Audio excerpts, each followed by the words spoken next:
எம்மா இவ்வளோ சீரியஸ் ஆனதா பொம்பளை மனசு? ஆமாங்க. ஒரு புத்தகத்தை ஒரு கதையை வாசிச்சுட்டு இருந்தேன், உங்களுக்கு சொல்லிட்டு போறேன். கொஞ்சம் பயமா தான் இருக்கும், பயப்படாம கேளுங்க. வாசித்ததனால் சொல்கிறேன். இரவுன்னு ஒரு கதைங்க, இரவுன்னு ஒரு கதை. சல்மா எழுதுறாங்க இந்த கதையை. நான் ரேண்டமா அப்படி போற போகல அதை அப்படி படிக்கிறேன். ஒரு பொண்ணு இருக்கிறா, 2 நிமிஷத்துல சொல்றேன். ஒரு பொண்ணு இருக்கிறா, அந்த பொண்ணுக்கு ஒரு 2 வயசு குழந்தை, பால் குடிக்குது குழந்தை. அந்த குழந்தைய வச்சுக்கிட்டு, பெண் குழந்தை, அந்த குழந்தைய வச்சுக்கிட்டு அவ இருக்கிறா. அவ மாமியார் வெளியில இருக்கிறா.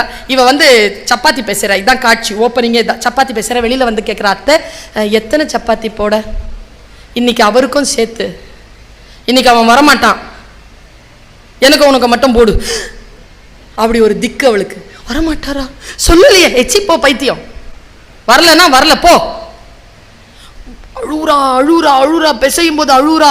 இரவு, இன்னைக்கு அவர் இல்லாம ராத்திரி நான் தூங்கணுமா? ஐயோ யோ யோ யோன்னு அழுறா, நெஞ்சு அழுறா.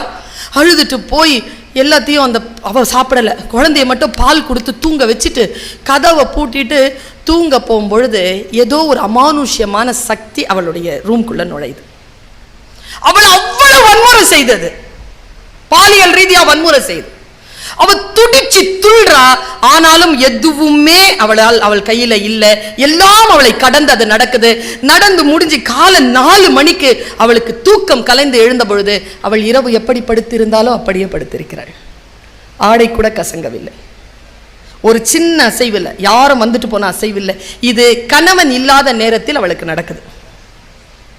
அவள் கெஞ்சுறா கணவன் கிட்ட, ஐயா நீங்க இல்லைன்னா எனக்கு என்னென்னமோ நடக்குதுயா, நீங்க எங்கேயோ போகாதீங்கன்னா. உடனே அவன் சாடிஸ்டா இன்னும் இன்னும் இன்னும் இன்னும் அவளை வந்து துன்புறுத்துறான். உன் முகர கட்டைக்கு நான் இங்கே தான் இருக்கணுமா, வேணும்ட்டு 10 நாள் வராம இருக்கிறான். அப்போதான் கேட்குறா, அவ பக்கத்துக்கு தோழி கிட்ட கேட்குறா, வீட்டில் இப்படி எனக்கு ஒரு அனுபவம் இருக்கு, எல்லாரும் என்னை பைத்தியங்கிறாங்க. இல்லைம்மா அது உண்மைதான், அங்கே தான் நாங்களே வீடு வச்சிருந்தோம், இந்த பிரச்சனை இருக்குன்றதுனால தான் நாங்கள் வெளியேறணும், யாரும் நம்ப மாட்டாங்க. அந்த கதை எப்படி போகுது? என்ன, அங்கே ஒரு குடியானவன் இருந்தான், அவன் வந்து தூக்கு போட்டு செத்துட்டான். அந்த ரூமில் யார் எந்த பெண் வந்தாலும் ராத்திரி வந்து அவன் இப்படி செய்வான், ஆனால் ஆண்கள் கூட இருந்தால் வரமாட்டான். அவன் சொல்லிட்டு போயிட்டான். இவ கெஞ்சுறாங்க சொல்லி, பைத்தியம் நீ அப்பா வீட்டுக்கு போ. இவளுக்கு அம்மாவும் கிடையாது அப்பாவும் கிடையாது, எங்க போறதுன்னு தெரியாது. ஒரு முடிவு பண்ணுவாங்க அன்னைக்கு இரவு.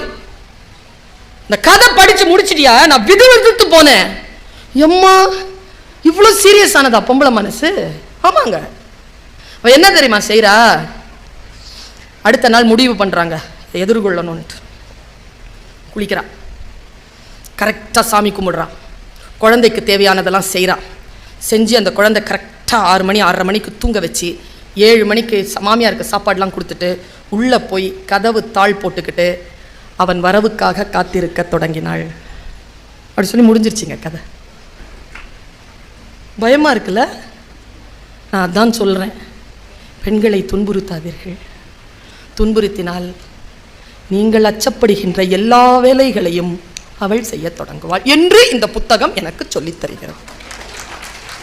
உங்க அம்மா, எங்க அம்மா, உங்க மனைவி, உங்க பக்கத்து வீட்டுக்காரங்க மனைவி, உங்க புள்ள, நான், இங்க இருக்கிற எல்லா பெண்களுக்கான மனசு அவ்வளவுதான். பெண்கள் கைத்தட்டி அதை ஆமோதிக்கிறார்கள், ஆண்கள் நெஞ்சு வலியின் முதல் படியில உட்கார்ந்து கொண்டிருக்கிறார்கள்.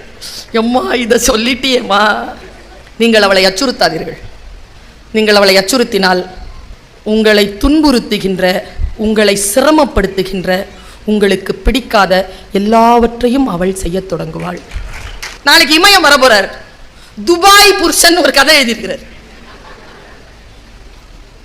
சொல்ல மாட்டேன் நான் கதையை, தேடி படிங்க. அழகிய பெரியவன் எழுதியிருக்கிறார். தீட்டுன்னு, வள்ளிசைன்னு, ஞாபக விலங்குன்னு, யாம் சில அரிசி வேண்டினோம், சிவபாலனின் சில குறிப்புகள் எழுதி வச்சிருக்கார். தேடி படிங்க. எஸ்ராவை தேடி படிங்க, சூவேவை படிங்க, புதிய புதிய எழுத்தாளர்கள் சோ தர்மனை படிங்க. சிறிய சிறிய விஷயங்களில் நம்முடைய வாழ்க்கையில் நாம் எங்கேயோ தவறவிட்ட ஏதோ ஒரு மணித்துளிகளை அவர்கள் நமக்கு சொல்லித் தருகிறார்கள்.